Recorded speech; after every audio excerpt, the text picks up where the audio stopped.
Le soleil filtrait à travers les feuillages en une lumière dorée, douce et chaude, comme une caresse lente sur la peau.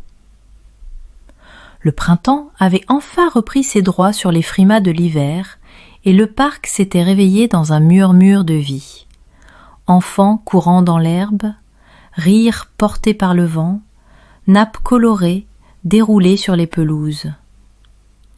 Camille, les yeux mi-clos derrière ses lunettes de soleil, respirait profondément. Cela faisait longtemps qu'elle n'avait pas ressenti cette sensation d'apaisement. Elle n'était pas venue seule. Sa sœur aînée, Élise, avait organisé ce pique-nique familial comme chaque année. Cette fois pourtant, Camille avait hésité à venir. Trop de choses bouillonnaient en elle depuis quelques semaines. Une rupture confuse, un poste qu'elle supportait à peine, et ce poids vague dans sa poitrine, ce manque qui revenait chaque soir sans nom précis. Elle aurait préféré rester seule, mais Élise avait insisté, et comme toujours, elle avait cédé. Ce fut en arrivant, en apercevant Julien, que Camille comprit pourquoi sa sœur tenait tant à sa présence. Julien était son beau-frère, le mari d'Élise, du moins officiellement. En réalité, ils étaient séparés depuis quelques mois, mais continuaient à apparaître ensemble aux événements familiaux, histoire de ménager les apparences. Camille n'avait jamais vraiment compris ce qui s'était brisé entre eux. Tout ce qu'elle savait, c'est que quelque chose chez Julien avait toujours provoqué en elle une sensation étrange, un tiraillement discret, un trouble silencieux qu'elle s'était forcée à ignorer. Il était là, accroupi près de la glacière, le bras tendu pour attraper une bouteille de vin blanc, la nuque offerte au soleil. Camille détourna les yeux comme si elle avait été prise en faute. Ce n'était pas nouveau, ce pincement, mais ce jour-là, il semblait plus vif, plus insistant. Peut-être à cause de la lumière, ou du fait qu'il était vêtu d'un simple t-shirt gris clair, qui dessinait chaque ligne de son dos lorsqu'il se penchait. Peut-être aussi parce qu'il n'y avait plus d'obstacle tangible entre eux, il n'était plus vraiment le mari de sa sœur, et elle n'était plus vraiment la Camille d'avant. Le repas s'étira entre salade froide, fromage et verre de vin que Julien remplissait avec générosité. La conversation allait et venait autour d'eux, mais Camille restait en retrait, son regard accroché au sien plus souvent qu'elle ne le voulait. Il lui parlait à voix basse, comme s'il cherchait à échapper au tumulte, et chaque fois qu'il lui adressait un... Le pique-nique tirait vers la fin. Les enfants repus s'étaient éparpillés dans l'herbe. Élise discutait plus loin avec une cousine. Julien s'approcha de Camille, un plaid sur l'épaule. « Tu veux qu'on s'éloigne un peu ?» demanda-t-il. « Il y a un coin tranquille sous les saules, près de la rivière. » Elle le suivit sans répondre. Le sentier était étroit, bordé d'herbes hautes qui frôlaient leurs chevilles. Le silence se fit plus dense à mesure qu'il s'éloignait du groupe. Il ne parlait plus, mais Camille sentait son cœur battre plus vite. Elle perçut le moindre détail. La lumière jouant sur son profil, la façon dont il tenait le plaid d'une main distraite, l'odeur subtile de son parfum mêlée à l'air tiède. Lorsqu'ils atteignirent le repli d'ombre, il étendit le plaid et s'y installa. Camille hésita un instant, puis s'assit près de lui. Le sol était tiède sous elle. La rivière murmurait en contrebas et les branches dansaient au-dessus de leur tête. Julien se tourna vers elle, les bras posés sur ses genoux, le regard un peu voilé. « Tu es différente, » dit-il simplement. Camille sentit un frisson courir sous sa peau. Elle releva les yeux vers lui. « Tu veux dire différente de la dernière fois qu'on s'est vu ? Oui, il y a quelque chose dans tes yeux, une lumière, ou peut-être une ombre. » Elle aurait dû sourire, tourner en dérision ces mots, mais elle ne le fit pas. Elle baissa les yeux, consciente de chaque battement de son cœur. « Toi aussi, murmura-t-elle, tu sembles moins en retenue. » Julien la fixa longuement, puis sa main, comme mue par une impulsion qu'il ne contrôlait plus, effleura la sienne. Ce n'était presque rien. juste une chaleur nouvelle, là au creux de la paume. Mais Camille sentit tout son corps réagir, un souffle coupé, une tension dans la poitrine, une onde de chaleur qui montait en elle comme une marée. « J'ai pensé à toi, dit-il enfin. Elle releva la tête brusquement, surprise par la douceur brute de ses mots. « Depuis quand ?» demanda-t-elle la voix rauque. Il sourit à peine et son regard s'assombrit légèrement. « Depuis longtemps, peut-être depuis le jour où tu as ri pour une raison que j'avais oubliée juste après, ou depuis ce dîner, chez vous, quand tu m'as servi du vin et que nos doigts se sont frôlés, c'est flou, mais c'est là. » Le silence s'épaissit entre eux.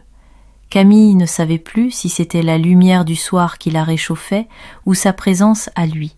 Elle sentait la tension dans ses épaules, le bourdonnement discret de son sang dans ses tempes. Elle le regarda longuement, comme si elle découvrait un secret sous un masque familier. Et puis Julien se pencha très légèrement vers elle, comme pour vérifier si elle allait s'éloigner. Mais elle ne bougea pas. Elle sentit son souffle caresser sa joue. Le monde s'était réduit à ce moment suspendu. Camille, le souffle court, détourna enfin les yeux, mais son corps restait tendu, vibrant de cette proximité troublante. La rivière continuait à murmurer, et le désir, lentement, s'installait, brûlant doucement sous la peau. Le retour vers les autres se fit dans un silence chargé de non-dits. Julien marchait un peu devant, ses mains dans les poches, et Camille suivait, le cœur battant comme une bête sauvage enfermée. Chaque pas semblait résonner dans sa poitrine. L'air tiède du soir n'apaisait rien, au contraire, il accentuait la tension, étirait chaque sensation jusqu'à l'extrême. Lorsqu'ils retrouvèrent le groupe, personne ne sembla remarquer quoi que ce soit. Élise était absorbée dans une conversation, les enfants étaient repartis courir autour des arbres. Camille s'installa en retrait sur la nappe, attrapa un verre de vin qu'elle ne porta pas à ses lèvres. Elle fixait un point dans le vide, mais tout en elle restait tournée vers Julien. Sa chaleur, son odeur, la sensation de sa main qui avait frôlé la sienne, c'était devenu une obsession soudaine, une boucle silencieuse dans son esprit. Elle le sentit s'approcher derrière elle, juste assez près pour qu'elle perçoive la chaleur de son corps dans son dos. Il ne disait rien, ne faisait rien, et pourtant elle se sentit frissonner comme s'il l'avait effleurée à nouveau. Ses jambes croisées, son dos droit, elle essayait de conserver une contenance, mais ses doigts tremblaient légèrement. Il n'y eut pas de mots, juste une tension diffuse, comme si leur peau se reconnaissait sans avoir besoin de contact. Plus tard, alors que le soleil tombait lentement, Élise proposa de tout ranger. Camille, incapable de se concentrer, faisait mine d'aider mais restait absorbée. Elle évitait soigneusement les regards. Pourtant, chaque fois qu'elle levait les yeux, Julien était là, quelque part dans son champ de vision. Il ne la lâchait pas par insistance, ni par provocation, plutôt comme une évidence. Elle était devenue le centre de sa gravité. Ils terminèrent de charger les affaires dans les voitures. Élise proposa de rentrer directement avec les enfants. Julien, qui avait pris un jour de congé, proposa de ramener Camille, prétextant qu'il passait de toute façon par son quartier. « T'es sûre ?» demanda Élise en jetant un œil vers sa sœur. « Il est tard. »« Oui, ça me va, » répondit Camille simplement. Dans la voiture, l'attention reprit aussitôt sa place. Ils roulèrent sans parler, les vitres entr'ouvertes, la nuit tombant lentement. Camille observait la ville défiler, mais elle sentait le regard de Julien effleurer son profil chaque fois qu'il s'arrêtait à un feu. Elle n'osait pas tourner la tête, et pourtant elle hocha la tête. « Si tu veux. » Il coupa le moteur. Le claquement des portières résonna dans la rue presque vide. Dans l'ascenseur, ils restèrent côte à côte, les bras frôlant à peine, mais chaque centimètre entre eux semblait chargé d'électricité. Camille sentait le sang battre contre ses tempes. Elle n'osait ni bouger, ni respirer trop fort. Une fois dans l'appartement, elle posa machinalement ses affaires sur le meuble de l'entrée. « Tu veux boire quelque chose ?» demanda-t-elle d'une voix trop neutre. Julien ne répondit pas tout de suite. Il faisait le tour du salon, du regard, comme s'il avait besoin d'un point d'ancrage. Puis, calmement, il s'approcha d'elle. À quelques pas seulement, il s'arrêta. « Tu ne veux pas qu'on arrête de faire semblant ?» souffla-t-il. Camille le fixa. Son cœur bondit dans sa poitrine, s'emballa. Elle n'avait rien préparé à répondre à ça. « Faire semblant de quoi ?» demanda-t-elle, bien qu'elle en connaisse la réponse. « De ne pas sentir ça, toi et moi, cette chose qui nous tire l'un vers l'autre depuis longtemps. » Il s'approcha d'un pas encore, et cette fois sa main effleura la sienne. Un contact léger, à peine perceptible, mais suffisant pour faire trembler quelque chose au fond d'elle. « C'est une folie, » murmura-t-elle, presque en s'excusant. « Peut-être, mais c'est là. Je le vois dans tes yeux, dans ta façon de m'éviter, dans ta respiration qui change quand je m'approche. » Camille se sentit vaciller. Chaque mot qu'il prononçait résonnait en elle, réveillant les sensations qu'elle avait tenté d'enfouir. Et soudain, il n'y eut plus de distance, plus d'excuses, plus de mensonges. Leurs corps se trouvèrent comme deux aimants après une longue résistance. Leurs lèvres ne se touchèrent pas encore, mais leurs souffles se mêlèrent. Elle sentait la chaleur de sa peau, la tension dans ses bras, la retenue insupportable dans son regard. Il leva lentement la main, repoussa une mèche de cheveux derrière son oreille. Ce geste simple la fit frissonner. « Si tu me dis non, je partirai, » murmura-t-il. Mais elle ne dit rien, parce qu'elle ne voulait pas qu'il parte. Parce que, malgré tout, tout en elle criait oui. Et alors il s'approcha encore, jusqu'à ce que sa joue frôle désirait, qu'il respectait, qu'il attendait. Et c'est là, dans ce silence intense, que tout bascula. Pas par un geste brusque, mais par ce regard prolongé, par ce souffle partagé, par cette attente insupportable. Ils étaient au bord d'une falaise, les orteils suspendus dans le vide, et il suffisait d'un seul souffle pour qu'ils y plongent. Il ne l'embrassa pas encore, mais Camille sentit sa bouche si proche qu'elle aurait pu l'effleurer d'un soupir. Chaque millimètre d'espace entre eux vibrait comme une corde tendue à rompre, et pourtant, ni l'un ni l'autre ne bougeait. C'était un entre-deux ravageur, un instant suspendu où tout leur corps criait de franchir cette limite, mais où leur esprit, encore, résistait à la chute. Julien rompit le contact visuel le premier, juste un instant, le regard glissant vers ses lèvres puis remontant vers ses yeux. Camille se sentit chavirer. Il n'y avait pas de geste déplacé, pas de hâte, seulement cette façon d'être là, proche, intensément présent, qui faisait frémir chaque parcelle de sa peau. Quand il parla à nouveau, sa voix était si basse qu'elle semblait vibrer directement dans son ventre. « Je ne veux rien précipiter, mais je ne peux plus prétendre qu'il n'y a rien. Tu le peux, toi ?» Elle aurait voulu le repousser, pas par rejet, mais pour échapper à cette spirale envoûtante qui menaçait de l'engloutir. Mais sa main bougea à la place, guidée par quelque chose d'indomptable, et alla se poser sur son avant-bras.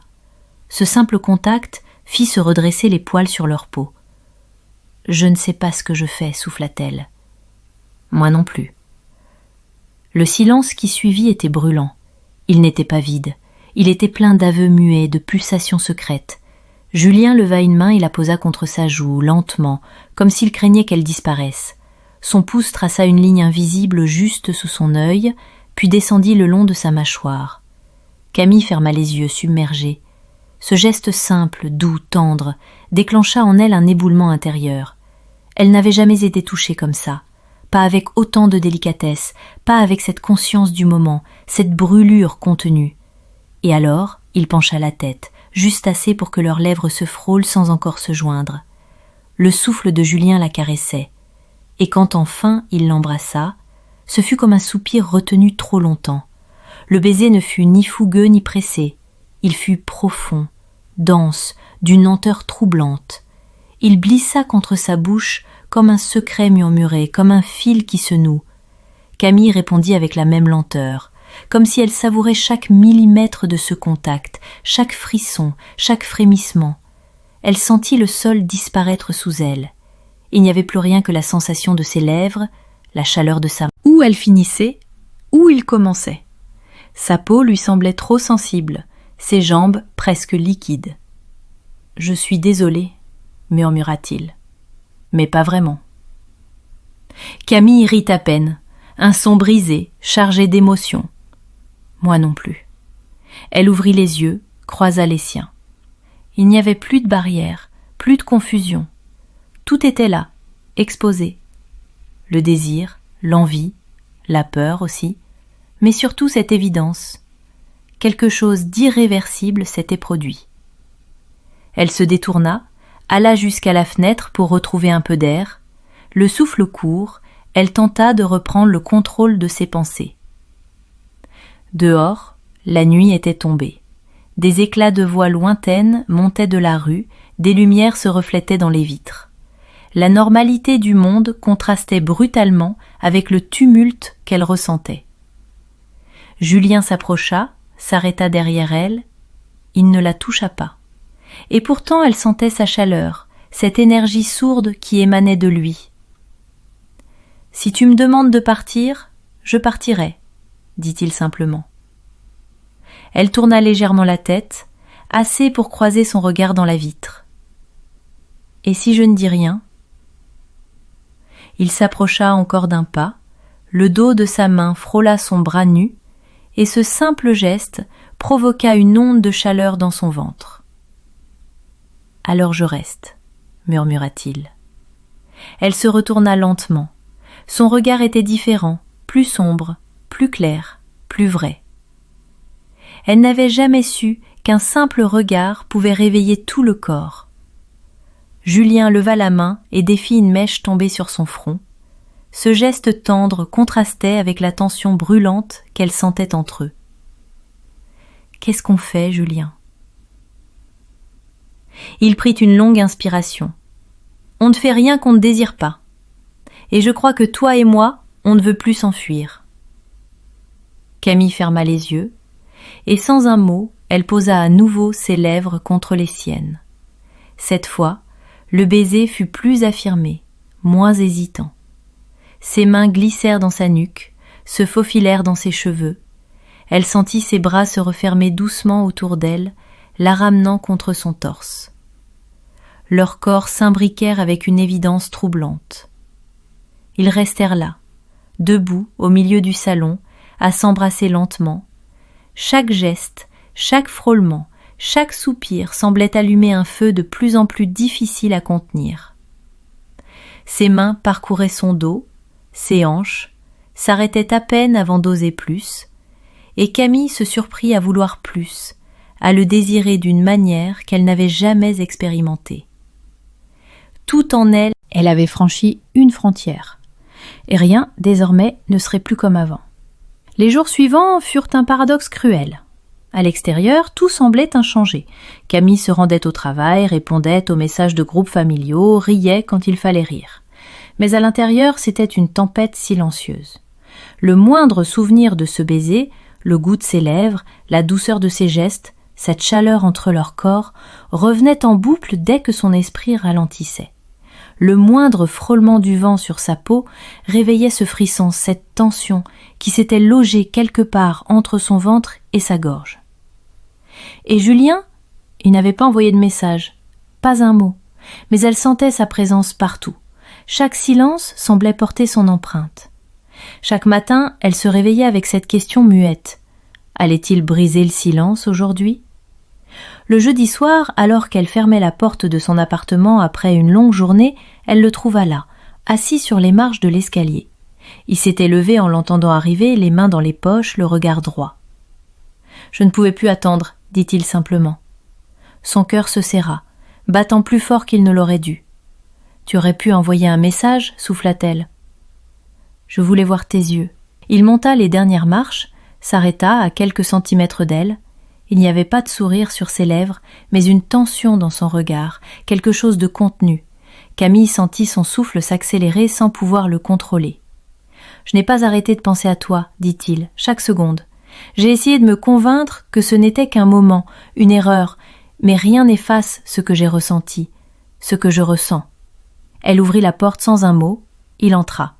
Elle referma derrière lui, le silence s'installant, chargé d'un poids vibrant. Dans le salon, elle s'arrêta et se tourna vers lui. Julien se tenait là, droit, comme s'il avait peur d'aller trop loin. Camille avança lentement, guidée par une force qu'elle n'essayait plus de fuir. Elle leva la main et la posa sur son torse, juste là où battait son cœur. Elle sentit les battements précipités sous sa paume. « Je ne peux pas non plus faire semblant, » murmura-t-elle. Julien ferma les yeux, sa main recouvrant la sienne. Il pencha la tête et cette fois, leurs lèvres se trouvèrent sans hésitation. Le baiser fut profond, empreint d'un manque accumulé, d'un désir contenu trop longtemps. Ils se collèrent l'un à l'autre, leur corps réagissant comme s'ils retrouvaient quelque chose d'essentiel. Ses bras l'enlacèrent, la serrant contre lui, comme s'il craignait qu'elle lui échappe. Camille sentit la chaleur l'envahir, une onde lente et brûlante qui s'étendait depuis sa poitrine jusqu'à son bas-ventre. Leur respiration se faisait plus lourde, plus pressée. Ils reculèrent à tâtons jusqu'à atteindre le canapé. Julien s'assit, l'attirant doucement sur ses genoux. Camille se leva contre lui, sa robe glissant le long de ses cuisses, ses jambes nues en travers des siennes. Ils s'embrassaient sans se lasser, comme s'ils avaient été affamés l'un de l'autre. Il la regarda, le souffle court. « J'ai envie de toi depuis longtemps, Camille, bien avant ce pique-nique, mais je me suis battue contre ça, par loyauté, par peur. » Elle glissa ses doigts sur sa nuque. Le frisson du contact le fit tressaillir. « Moi aussi. Je me suis battue, mais je n'y arrive plus. » Julien enfouit son visage contre sa clavicule, y déposant un baiser brûlant. Camille ferma les yeux, savourant le contact de ses lèvres sur sa peau nue. Ses mains tremblaient légèrement, mais elle ne s'arrêta pas lorsqu'elle déboutonna lentement le haut de sa chemise, découvrant son torse chaud, vivant, vibrant. Elle sentit sous ses doigts la fermeté de ses muscles, la respiration haletante qu'il tentait de contrôler. Il attrapa doucement ses hanches, l'attira plus près encore, jusqu'à ce qu'elle sente la tension entre eux de façon presque douloureuse. Chaque parcelle de sa peau réagissait, éveillée comme jamais. Ils se perdirent dans cette étreinte sans hâte, leurs gestes lents, explorateurs, comme deux inconnus découvrant un langage nouveau, fait de souffles, de frôlements, de soupirs étouffés. Il lui ôta sa robe d'un geste patient, comme on déroule un secret. Elle le laissa faire, les yeux mi-clos, les sens à vif. Ils n'allèrent pas jusqu'au bout, pas encore. Il n'y eut pas d'élan irréversible cette nuit-là. Mais ce qu'ils partagèrent dans ces gestes tendres, ces baisers prolongés, ces regards profonds, était tout aussi fort. Ils se découvrirent avec un respect fébrile, une tendresse brûlante, une intensité presque douloureuse. Julien passa la nuit là, endormi sur le canapé, elle blottie contre lui. Leur peau nue sous les plaies, leurs jambes entremêlées, leur respiration apaisée après l'orage. Dans le silence nocturne, Camille sentait chaque battement de cœur contre sa joue, chaque frémissement de sa main posée sur sa taille, et dans cette chaleur partagée, elle comprit que quelque chose s'était ancré profondément. Il n'y aurait pas de retour en arrière. Le matin s'installa en douceur, tiède et dorée, filtrant à travers les rideaux entr'ouverts. Camille ouvrit les yeux lentement, désorientée d'abord par la lumière, puis par la sensation d'un souffle chaud contre sa nuque, d'un bras passé autour de sa taille. Julien, toujours là. Son corps blotti contre le sien, paisible, comme s'il avait toujours dormi ainsi. Elle ne bougea pas tout de suite. Elle restait. Il n'y avait plus de doute, plus de confusion. Leur corps racontait une histoire désormais irrévocable. Ils n'étaient plus deux personnes hésitantes. Ils étaient un lien noué, vivant, vibrant. Quand Julien ouvrit les yeux à son tour, elle sentit son regard contre sa peau avant même qu'il ne parle. Ses doigts glissèrent doucement le long de son bras, jusqu'à sa main. Il l'embrassa dans le creux de l'épaule, comme un aveu silencieux. « Bonjour, murmura-t-il, la voix un peu rauque. Elle se retourna, leur visage à quelques centimètres. Elle sourit, les yeux encore pleins de sommeil et d'émotion. « Tu es resté. » Il hocha doucement la tête. « Je ne voulais pas m'éloigner de toi, pas après ça. » Elle le regarda longuement. Il y avait tant à dire, mais aucun mot ne semblait à la hauteur. Alors elle tendit la main et toucha sa joue. Son regard s'adoucit sous le contact. « Et maintenant ?» demanda-t-elle enfin, la gorge nouée. Julien prit une inspiration. Il se redressa un peu, posant sa main contre son visage à elle. « Maintenant, on arrête de se cacher derrière des excuses. On arrête de prétendre que ce n'est qu'une pulsion. On se fait confiance. » « Et Élise ?» La question flottait entre eux, tranchante, mais il n'esquiva pas. Elle mérite la vérité, pas une version embellie, mais pas un mensonge non plus. On n'a rien prémédité, Camille. Ce qu'on vit là, c'est réel, c'est plus fort que nous. Elle ferma les yeux un instant, envahie par une émotion trop vaste à contenir. Il avait raison. Ce n'était pas une histoire construite sur un désir éphémère, c'était plus profond, plus intime. Elle n'avait jamais ressenti une telle justesse dans un regard, une telle compréhension dans un toucher. Ils restèrent un long moment enlacés, à parler à voix basse, à se redécouvrir en la lumière du jour. Julien posait ses lèvres sur sa peau, comme on écrit un poème, lentement, avec tendresse, sans jamais chercher à posséder. Camille se laissait faire, offerte, vulnérable, mais libre. Chaque baiser était une réponse, chaque geste un ancrage. Ce jour-là, ils ne sortirent presque pas. Ils s'aimaient à voix basse, dans les creux du quotidien. Ils préparèrent du café, partagèrent un croissant, leurs doigts s'effleurant à chaque geste. Et chaque contact rallumait ce feu doux, profond, tenace, qui les avait consumés depuis le pique-nique. Le soir venu, ils s'installèrent sur le balcon, une couverture autour d'eux, un verre de vin à la main. Le ciel s'assombrissait lentement, teinté de mauve et d'orange. Julien se tourna vers elle. « Tu sais à quel moment